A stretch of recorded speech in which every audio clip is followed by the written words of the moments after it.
My childhood friend was having an affair with the school bully's stepmother. Unexpectedly, their relationship was exposed, and the school bully's stepmother died a tragic death.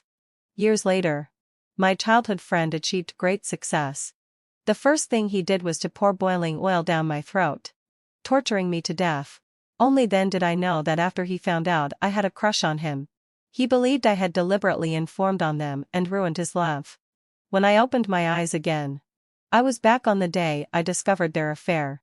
Blake sat in front of me, leisurely reciting my diary. Every line and every page recorded the bitter and secret affairs of my youthful crush.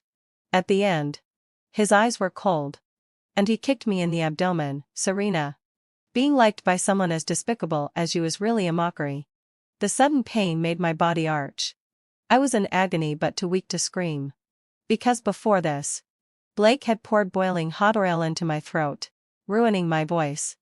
The very act of breathing, which was essential for survival, became a form of torture for me. My pained appearance greatly pleased Blake. He grabbed my chin, and when he spoke, he was like a vicious snake. Serena, it's bad enough that you like me. Why did you have to use such despicable means to break me and Violet apart? Why did you have to go and tell on us? My Violet was so beautiful. But because of you, she was disfigured. I stared at him in disbelief. So he treated me like this to avenge Violet? Blake and I were childhood sweethearts. Once, when he had a fever, I went to bring him medicine and accidentally found him passionately kissing Violet.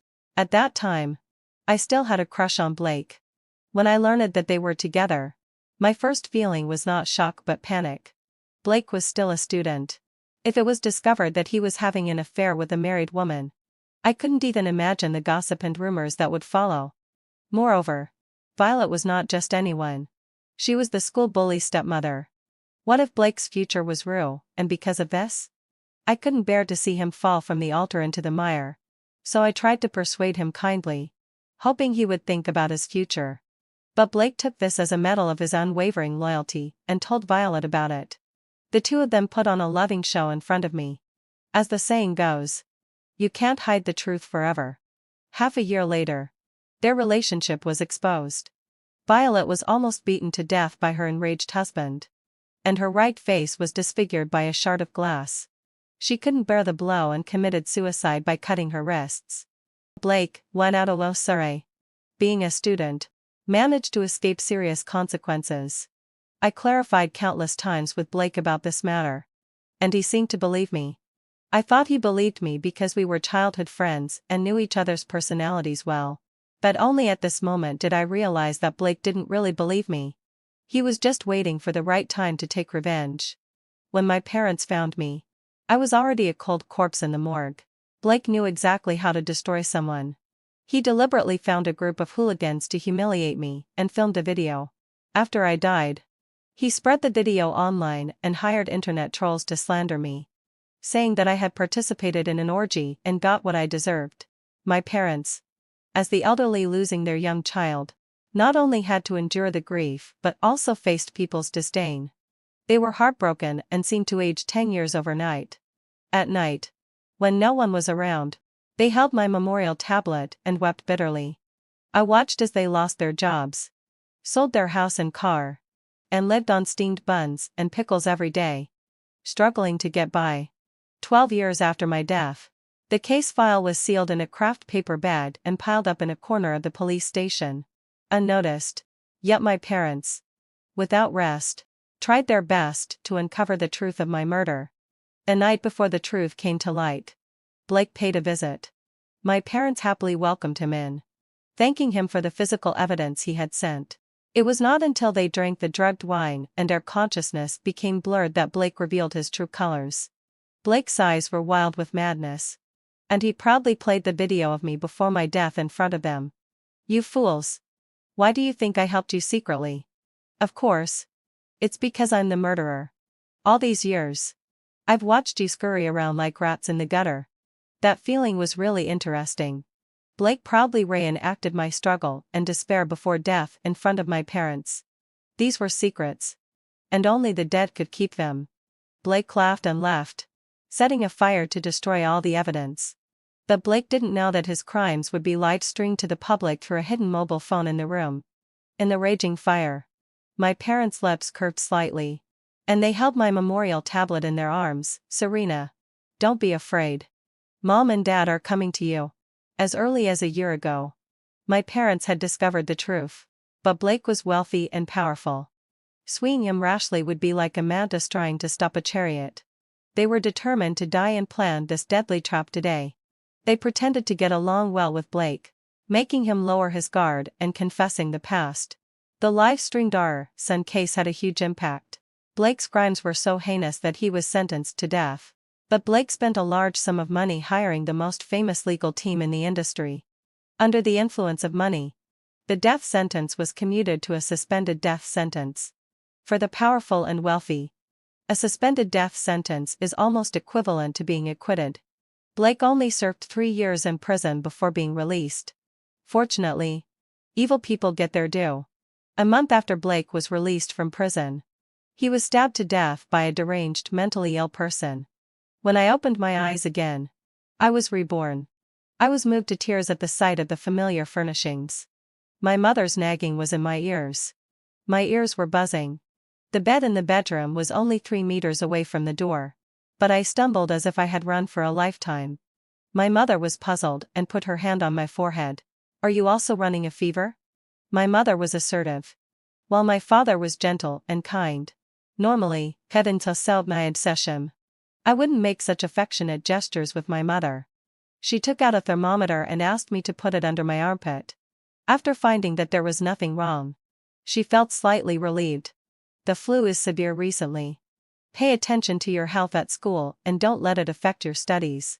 Take this special medicine. Didn't you say yesterday that Xiaoyan had a fever?" My mother's words made me suddenly look up. I remembered what day I had been reborn to. It was today that I discovered the affair between Blake and Violet. I could never forget that day. Violet was leaning on Blake like a boneless person, asking him, "Am I pretty? Or is this girl pretty?" Blake had a high fever and was looking at her with a dazed expression. Blake answered slowly, and Violet bit his earlobe in dissatisfaction. "Do you want this girl or me? Huh?" At that time, I still had a crush on Blake. I was angry and annoyed. So I threw down the fever-reducing medicine and left in a hurry. This time, I still went to deliver the medicine, but I deliberately walked around the community for a long time. When I saw the familiar figure of Aunt Shang at the south gate, I came to my senses. Aunt Shang was a gossip and couldn't keep a secret. Once she knew some gossip about a family, she could spread it all over the community. Seeing me holding cold medicine, Aunt Shang asked with concern. After learning that I was preparing the medicine for Blake, she praised Blake and me as a perfect couple. Yes, I had in facile session. Blake. At this time, Blake was still called Blake.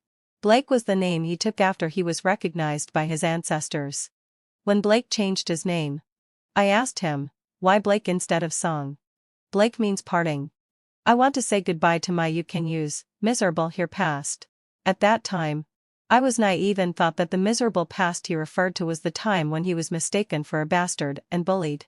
It was not until the day I died, when Blake went crazy in front of me, that I understood. I chatted casually with Aunt Shang.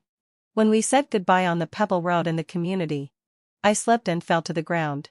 It had rained the day before, and this section of the road was slippery, so it was reasonable for me to fall. Seeing this, Aunt Shang quickly helped me to the community clinic. Fortunately, having fulfilled it was just a sprained ankle. I would recover in a week with proper rest, and there was no serious problem. The doctor was reminding me of the precautions for taking the medicine when he looked up and saw me getting up to leave. No, I still need to deliver the medicine to Blake. He's so good at studying. What if he becomes a fool because of the fever? Wouldn't I have ruined his life? The doctor scolded me. "Can't anyone else deliver the medicine?" Aunt Shang saw this and volunteered. "It's just a box of medicine. You can rest assured. Auntie will help you." I thanked her in a low voice and lowered my head to hide the corners of my mouth that were curving up. Shortly after dinner, Aunt Shang knocked on our door with a mysterious look on her face. She wasn't very good at using the chat function on her phone, so she just talked. Seeing me there, Aunt Shang winked. and my mother quickly urged me to go back to my bedroom to rest. Even through the door, I could still hear the excitement and anger in their voices as they talked about the gossip. Unlike the simple affectionate kiss in the previous life, this time, under my deliberate delay, Blake and Violet had a more intimate encounter. That Blake kid still has a fever. Goodness. Couldn't he wait until the fever subsided? Aunt Jane slapped the table in indignation. Realizing I was still there, she lowered her voice. If someone else had witnessed this, they might have shown some mercy and given them a way out. But Aunt Jane had been betrayed by a scumbag when she was young. And my performance at the clinic easily made her empathize with her younger self. Moreover, the person Blake was having an affair with was Violet, with whom Aunt Jane had long-standing grudges. With new and old grudges combined, how could Aunt Jane let it go? Since in the previous life, Blake put the blame for the leaked scandal on me. In this life, I would fulfill his wish and make the matter known to everyone. After Aunt Jane left, my father came to my bedroom. Serena, we'd better not always be with Blake in the future. That kid isn't. Okay. Huh?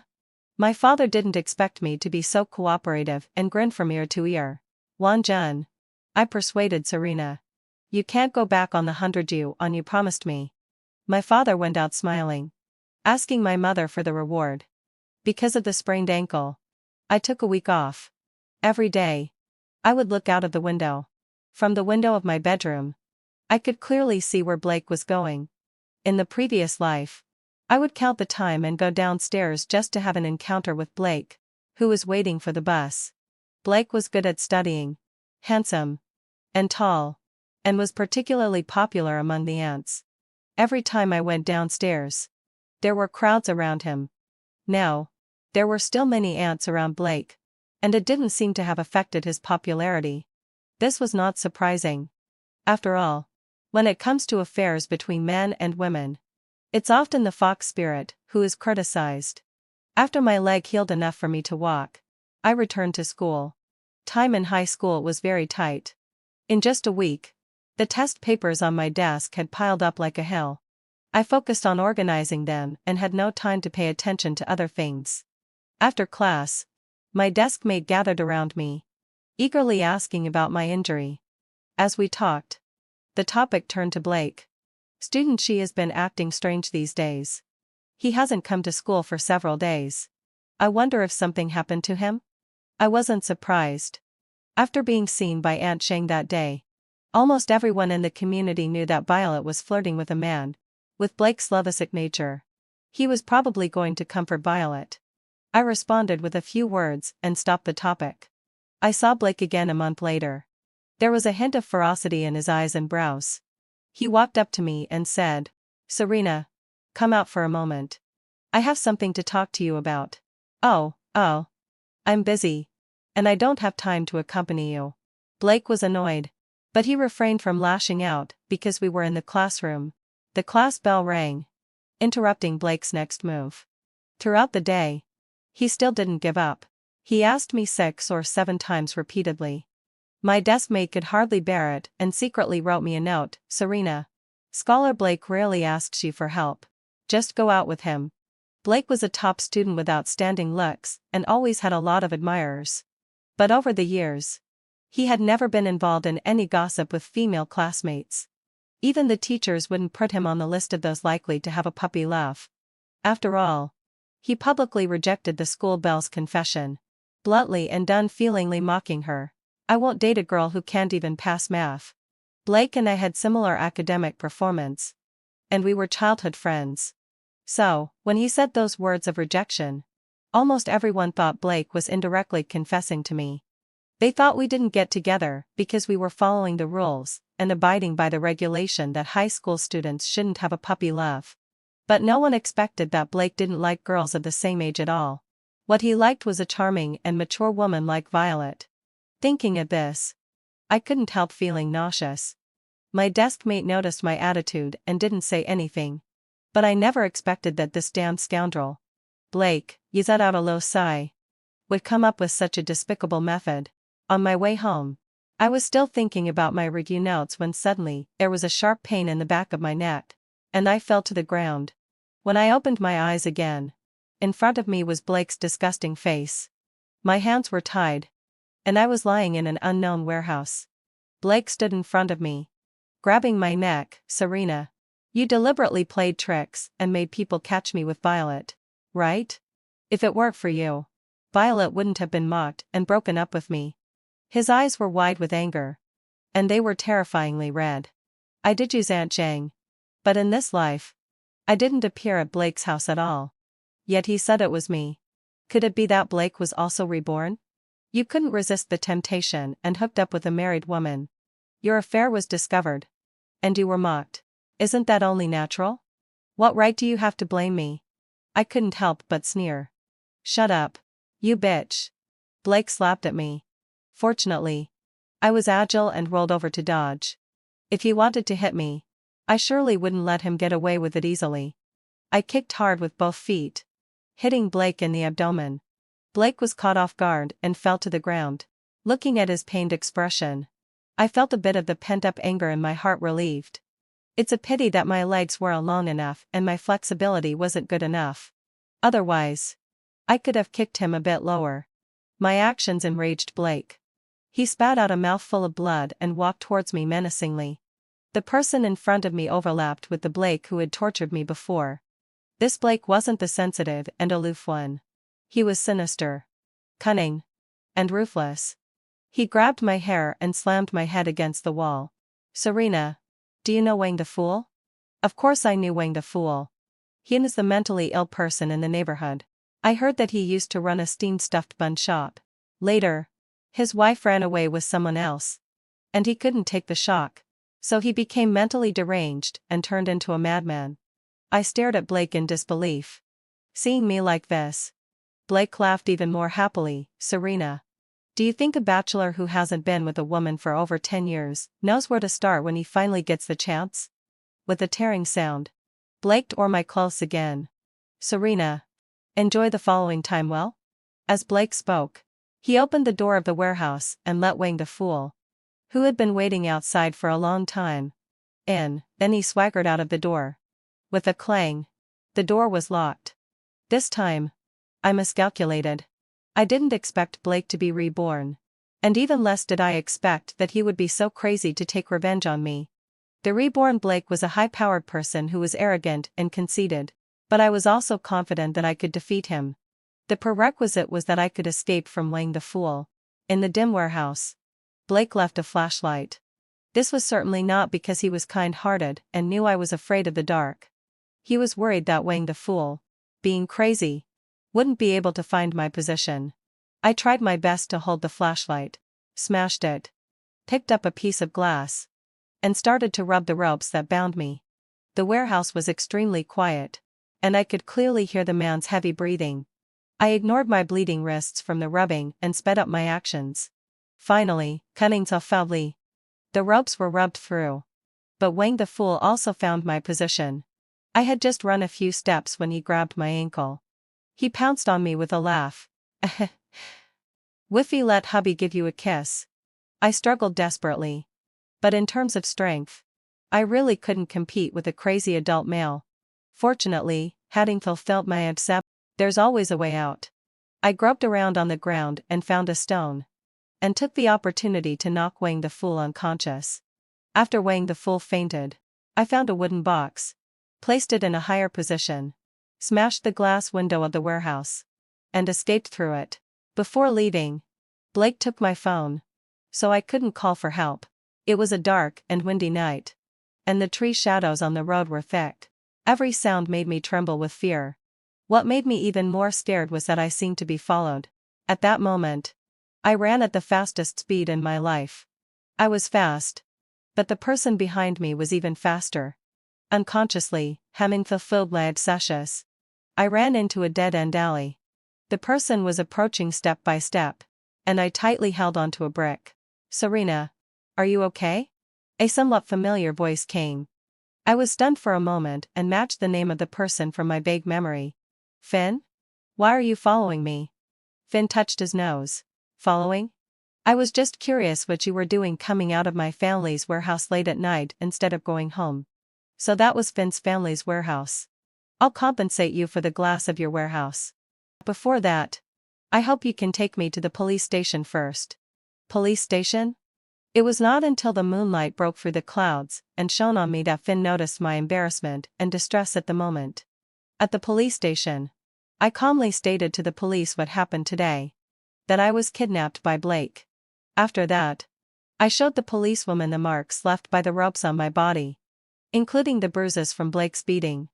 After finishing the statement, Finn handed me his coat. It's cold at night.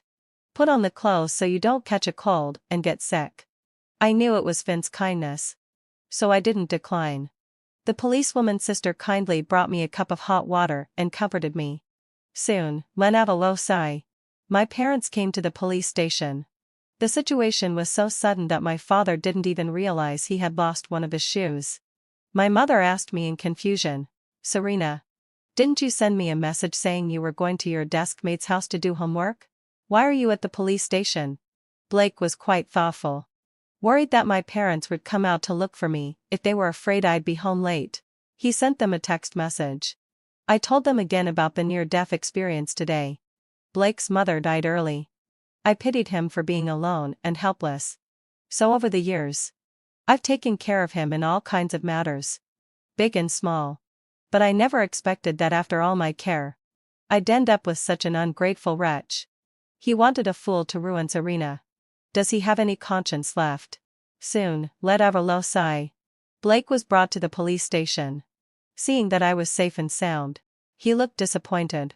You actually made such a fuss about this trivial matter and came to the police station? Serena, don't you think it's embarrassing?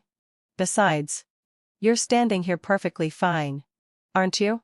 You're not missing any limbs. What can you charge me with? And what evidence do you have to prove that I did it? My father was so angry that he started cursing and wanted to hit him. You dared to hit someone right in front of the police? Aren't you afraid I'll sue you for intentional injury? Blake's words made people itch with anger. The policewoman on duty spoke up in a timely manner. Brother Zhang. My eyes seem to have gone blind. I can't see suddenly. Hurry up and take me to the hospital to have a look. The policeman who was called understood immediately and pretended to help her. Before leaving, he didn't forget to remind them considerately, you mustn't touch anything in the police station. The surveillance in the police station is broken. Seeing that there was no one in the police station, Blake finally panicked. Finn stood in front of my parents, uncle and auntie. You don't need to bother with this trivial matter. I'm used to this kind of thing and know exactly where to hit to make it hurt the most. Finn smiled and punched Blake. He hit very skillfully, in a way that made it hard to check the injury, but could make the person feel excruciating pain. After 10 minutes, Blake was lying on the ground, curled up like a shrimp, covering his stomach. Seeing this, I stepped on Blake's sore spot and kindly reminded him, when you tied me up and took me to the warehouse, did you carefully check if there was any surveillance hidden around there? When Finn said that the place I went to was his family's warehouse, I dared to go straight to the police station. Because in the previous life, it was this surveillance that leaked the news of Blake and Violet's relationship. The workers installed the surveillance to catch the thieves who stole goods from the warehouse. Unexpectedly, they discovered that Blake and Violet were being affectionate in the warehouse. Over time, this became a handle for the workers to blackmail them. Family scandals should not be made public, so not many people knew about this. It was 4 years after Violet's death that I revisited the place and heard the worker burning paper for Violet. Then I learned the truth about the leak. I once told Blake about this. At that time, I thought he believed me. Now that I think about it, he probably thought I made up the lie on purpose to clear myself of the blame. However, none of this matters anymore. The surveillance that once recorded Blake's love affair once again recorded his crime. The next day, at Finn's family's warehouse, the police found the surveillance video of Blake kidnapping me. Unfortunately, heading to Stilbley, Blake was under 18 years old and the kidnapping was attempted, so he could only be sent to a juvenile detention center. The news that the cold and aloof top student was sent to a juvenile detention center spread throughout the school overnight. The head teacher and school leaders came to mediate. Blake is the golden sign of our now 3 middle school, and his future is limitless. If he's sent to a juvenile detention center, what will happen to him in the future? Besides, he's just a child. And he has a long future ahead of him. Before they could finish, my mother interrupted. So what if he's a child? He's a beast today. If he makes a mistake, he has to be punished. You should be grateful that he's under 18. Otherwise, I'd definitely send him to prison. The head teacher and school leaders looked embarrassed and wanted to say something. But I interrupted them. I think you teachers came here today to be the peacemaker without knowing the truth of why Blake was sent to the juvenile detention center. Right? I took out my phone and played an audio. It was the voice recording of Blake taunting me at the police station back then. I recorded the audio with Finn's phone. Having worked together for so many years, Blake is probably the person I know best in the world. Once he gets emotional, he can't hold back what's on his mind. For example, when he confessed the truth about my death to my parents, or when he mocked me at the police station. Blake and I were reborn at different time points. His arrogance is the fatal weapon that will send him to hell. After listening to the video, the school leader, who had originally valued talent, couldn't contain his anger on his face. Students arena. Don't worry. When Blake gets out of the juvenile detention center, this matter will definitely make him give you an account. It was several months later when Blake got out of the juvenile detention center. Life in the juvenile detention center was not easy. Before that, he had always been the teacher's favorite. When had he ever eaten the cold food in the juvenile detention center? His pent-up dissatisfaction over the past few days erupted when he heard that he had to apologize to me. Apologize to whom? Serena? What a pipe dream. I was just acting on behalf of heaven to punish this bitch and satisfy the dreams of those old bachelors who had been single for years. Besides, she's not even hurt. Right? And she got me into the juvenile detention center. I'm already being nice by not asking her for compensation. How dare she expect an apology from me? The school leader looked at the young man in front of him with a crew cut and a fierce expression, his face full of shock. Besides shock, there was more disappointment. I stood aside, lowering my head to hide the curve of my lips. The school leader thought I was sad and couldn't help but comfort me a few words. Hearing this, Blake became even more furious and started jumping around. Serena, don't think I can't see that you're acting. You scheming woman. If it weren't for you, why would Violet ignore me? Putting everything aside, Blake is really a lovesick person. Even at this moment, he still hasn't forgotten Violet and wants to stand up for her. In such a tense atmosphere, it's not suitable for mediation. After Blake left, the school leader looked at me in a dilemma. After all, he had promised my parents to give an account of the matter. At this point, I was no longer polite. Teacher, people always have to be responsible for their actions. Right? If student Blake doesn't learn his lesson and causes trouble in the future, won't it make people doubt the school's moral education level? Some things, no matter how many times you hear about them, are not as effective as experiencing them yourself. Since the audio was played that day, the school leaders said they would give me an account, but they didn't mention how. I knew that Blake's filter as a top student could exempt him from punishment. But this filter will be used up eventually.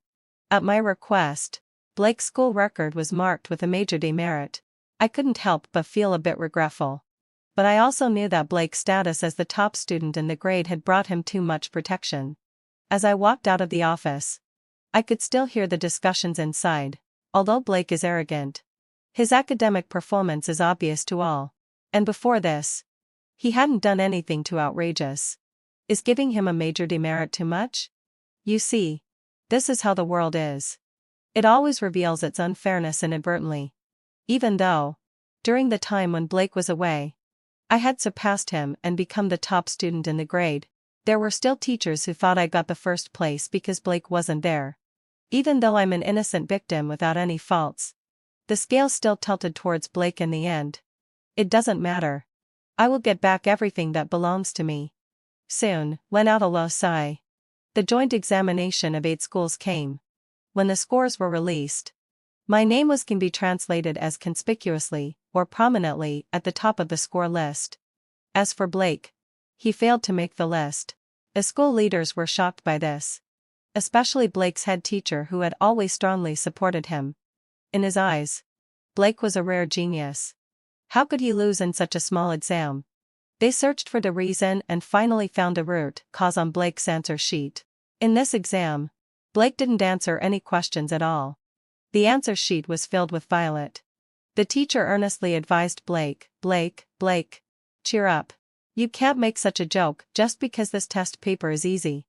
You must perform at your usual level in the next exam. Understand? Blake seemed to have listened to these words. As he passed by me, he unceremoniously threatened me. If I hadn't let you, do you think you could have gotten the first place with your strength? Wait until you can surpass me next time. Loser. After the exam, Blake was still the focus of the crowd. This time, he got a new nickname: the God of Pure Love. The girls in the class were envious of the person whose name appeared on Blake's answer sheet. During the break, I heard their comments on this matter more than once. This is what youth should be like: passionate and unrestrained, daring to fill the answer sheet with the name of your lover. This kind of behavior is really romantic. Romantic? Why do I think it's at the cost of IQ? Obviously, having fulfilled my say. The head teacher also realized that Blake wasn't right.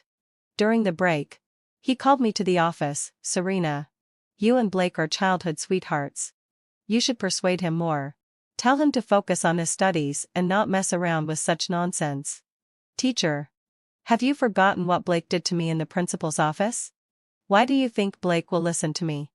I smiled instead of getting angry.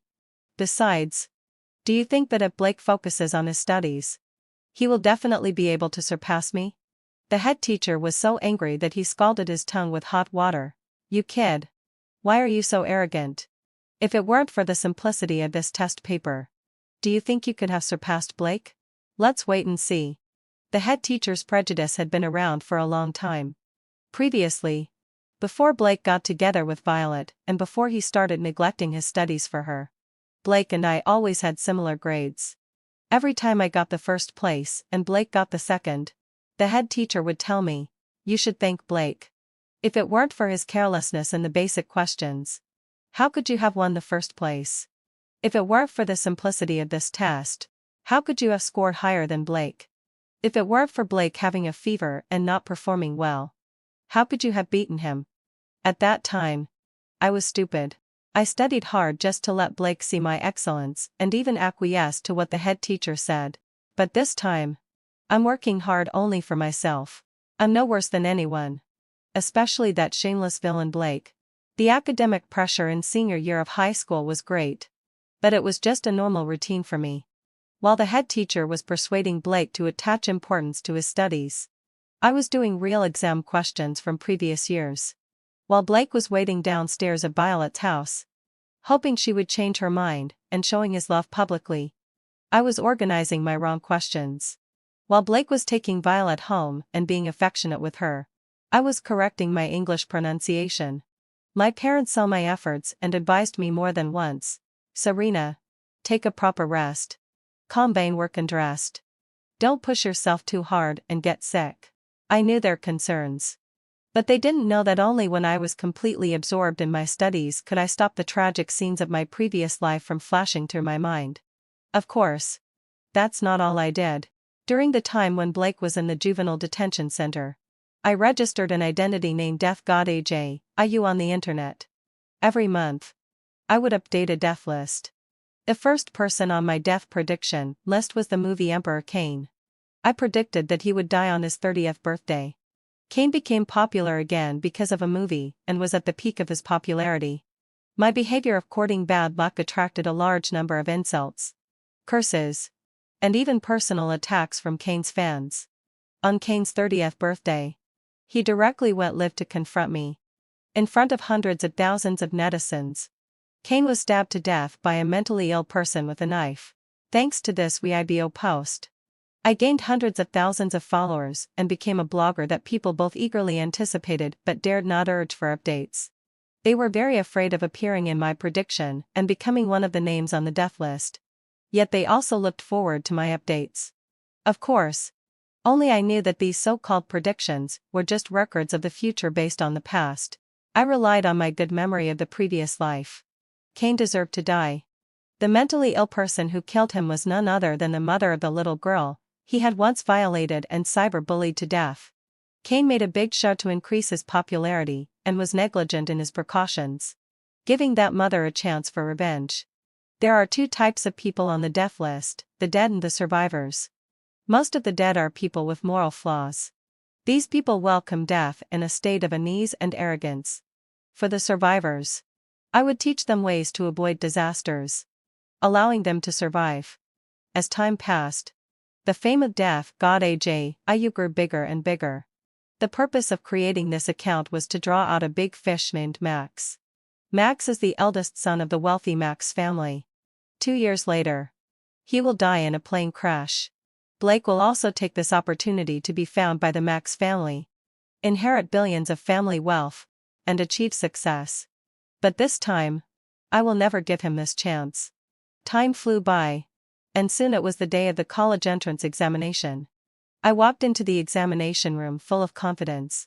When I walked out of the examination room, I was calm and even took the time to accept an interview from a reporter. "Little girl, how do you think you did in this college entrance examination? Barring any accidents, I should be able to get the top score. It specifically depends on whether the Chinese teacher will be generous."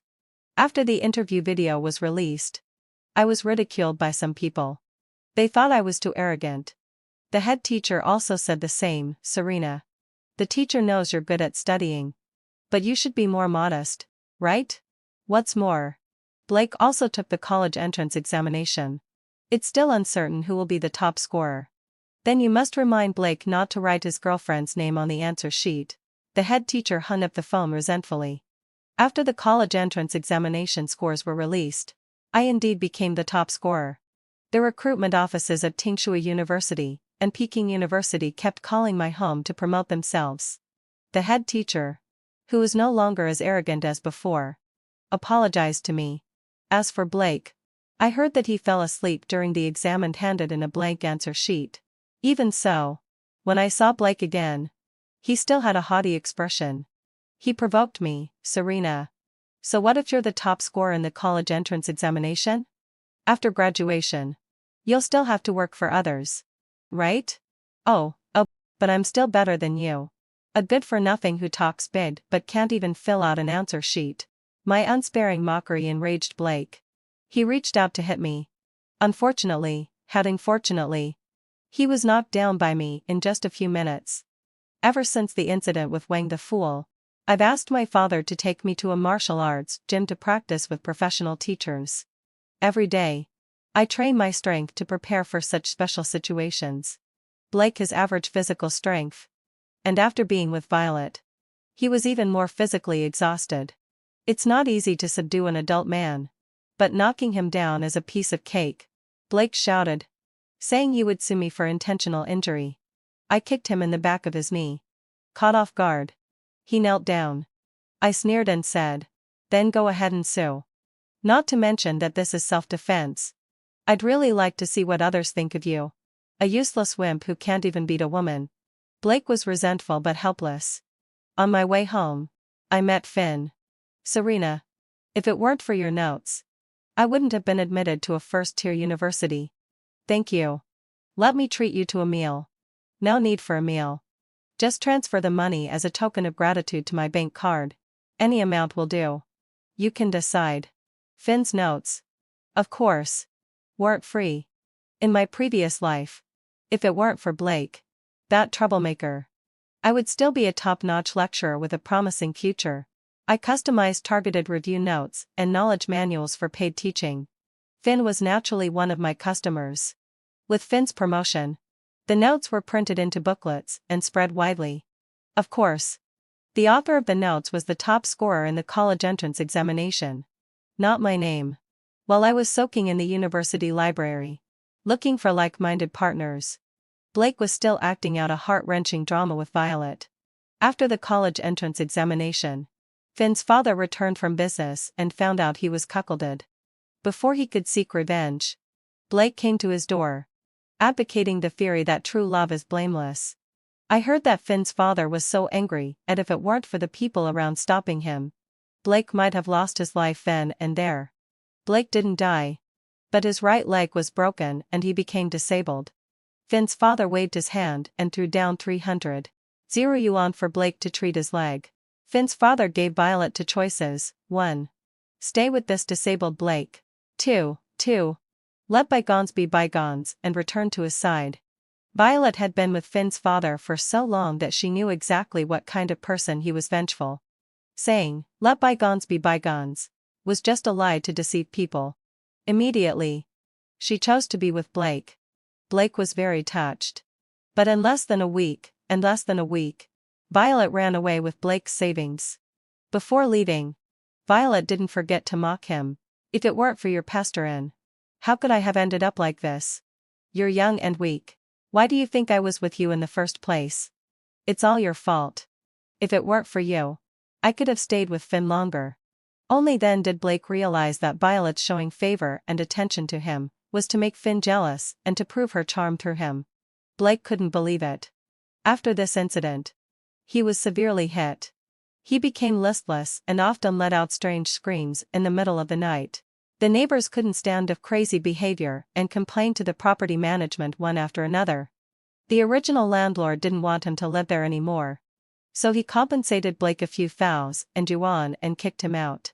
While Blake was having a tough time, I was thriving in college.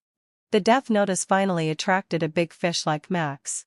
Based on my previous life memories, I told Max several unknown dark stories about himself. Max was greatly shocked and believed my words, thus successfully avoiding that plane crash.